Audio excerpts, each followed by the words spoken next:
എല്ലാവർക്കും നമ്മുടെ ഒരു പുതിയ വീഡിയോയിലേക്ക് സ്വാഗതം. ഇന്നത്തെ നമ്മുടെ റെസിപ്പി കാൻഡ് ടൂണ ഫിഷ് വെച്ചിട്ടുള്ള ഒരു സാലഡാണ്. നല്ല ടേസ്റ്റാണ് കേട്ടോ അത് കഴിക്കാൻ. അപ്പോൾ നമുക്കിതെങ്ങനെ ഉണ്ടാക്കണമെന്ന് നോക്കിയാലോ. സാലഡ് ഉണ്ടാക്കാൻ വേണ്ടിയിട്ട് ഒരു സവോള, ഒരു ക്യാരറ്റ്, ഒരു കുക്കുംബർ, 3 പച്ചമുളക്, ഒരു ചെറുനാരങ്ങ, കുറച്ച് മല്ലിയില ഇത്രയും എടുത്തിട്ടുണ്ട്. ഇനി ഇതിൽ സവോളയും കുക്കുംബറും പച്ചമുളകും മല്ലിയിലയൊക്കെ നമുക്ക് ചെറുതാക്കി അരിഞ്ഞെടുക്കണം. എത്രയും ചെറിയ പീസാക്കിയിട്ട് അരിയാൻ പറ്റുമോ അത്രയും ചെറുതാക്കി അരിഞ്ഞെടുക്കുക. ഇപ്പോൾ അതാ ഞാൻ ഇവിടെ എല്ലാ പച്ചക്കറിയും നമ്മൾ അരിഞ്ഞു വെച്ചിട്ടുണ്ട്. ഇനി നമുക്ക് ഈ ടൂണ ഫിഷിൻ്റെ ഉള്ളിൽ കുറച്ച് ഓയിൽ ഉണ്ടായിരിക്കും. ആ ഓയിലിൻ്റെ ആവശ്യമില്ല കേട്ടോ, നമുക്കത് കളഞ്ഞെടുക്കണം. ചില സമയത്ത് നമുക്ക് ഫിഷ് ഒരു വലിയൊരു പീസായിട്ടാണ് കിട്ടുക. അങ്ങനെയാണെങ്കിൽ ആ പീസ് എടുത്തിട്ട് നമുക്കൊരു പാത്രത്തിൽ ഇട്ടിട്ട് അത് മുഴുവൻ ഉടച്ചെടുക്കണം. ഈ മീനിപ്പോൾ അങ്ങനെ ചെയ്യേണ്ട ആവശ്യമില്ല.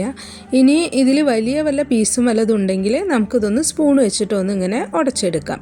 ഈ മീൻ ആദ്യമേ വേവിച്ചെടുത്തിട്ടുള്ളതാണ്, അതുകൊണ്ട് ഇനി നമ്മൾ സെപ്പറേറ്റ് ഇത് വേവിക്കേണ്ട ആവശ്യമൊന്നുമില്ല. ഇനി ഇതിലേക്ക് അരിഞ്ഞു വെച്ചിട്ടുള്ള എല്ലാ പച്ചക്കറിയും പച്ചമുളകും മല്ലിയിലയും കൂടിയും ചേർത്തിട്ടുണ്ട്. എന്നിട്ട് ഇതിലേക്ക് ആവശ്യമായിട്ടുള്ള ഉപ്പ് ചേർക്കണം. മീനിൽ ആദ്യമേ ഉപ്പുള്ളതാണ്, അതുകൊണ്ട് പച്ചക്കറിയിലേക്ക് ആവശ്യമായ ഉപ്പാണ് നമ്മൾ ചേർക്കുന്നത് കേട്ടോ. ഇനി 1/2 ടീസ്പൂൺ കുരുമുളക് പൊടിയും കൂടിയും ഇതിലേക്ക് ചേർക്കുന്നുണ്ട്.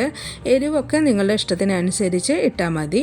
എന്നിട്ട് ഒരു ചെറുനാരങ്ങയുടെ പകുതി ജ്യൂസാണ് നമ്മൾ ഇതിലേക്ക് ഒഴിക്കുന്നത്. എന്നിട്ട് നമുക്കിത് നന്നായിട്ട് മിക്സ് ചെയ്തെടുക്കണം. എന്നിട്ടൊന്ന് കഴിച്ചു നോക്കുക.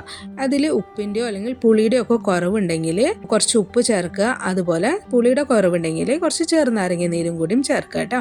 എന്നിട്ട് നന്നായിട്ട് മിക്സ് ചെയ്തെടുക്കുക. ചില ആൾക്കാർ ഇതിൽ ഒലിവ് ഓയിൽ ചേർക്കാറുണ്ട്. ഞാനിതിൽ ഒലിവ് ഓയിലൊന്നും ചേർത്തിട്ടില്ല. ഓൾറെഡി ഫിഷിലൊക്കെ നല്ല ഓയിലുള്ളതാണ്. നിങ്ങൾക്ക് വേണമെങ്കിൽ ഒലിവ് ഓയിൽ ചേർക്കാം കേട്ടോ. ഇപ്പോൾ അതാ നല്ല ടേസ്റ്റുള്ള സാലഡ് റെഡി ആയിട്ടുണ്ട്. നമുക്കിത് റൈസിൻ്റെ കൂടെ അല്ലെങ്കിൽ ചപ്പാത്തി വെറുതെ കഴിക്കാനും നല്ല ടേസ്റ്റാണ് കേട്ടോ. അപ്പോൾ നിങ്ങളെല്ലാവരും ഇത് ഉണ്ടാക്കി നോക്കിയിട്ട് അഭിപ്രായം പറയുക. നിങ്ങൾക്ക് എൻ്റെ വീഡിയോ കണ്ടിട്ട് ഇഷ്ടമായെങ്കിൽ ലൈക്ക് ചെയ്യുക, ഷെയർ ചെയ്യുക, സബ്സ്ക്രൈബ് ചെയ്യുക. നല്ലൊരു റെസിപ്പിയുമായി അടുത്ത വീഡിയോയിൽ നമുക്ക് വീണ്ടും കാണാം.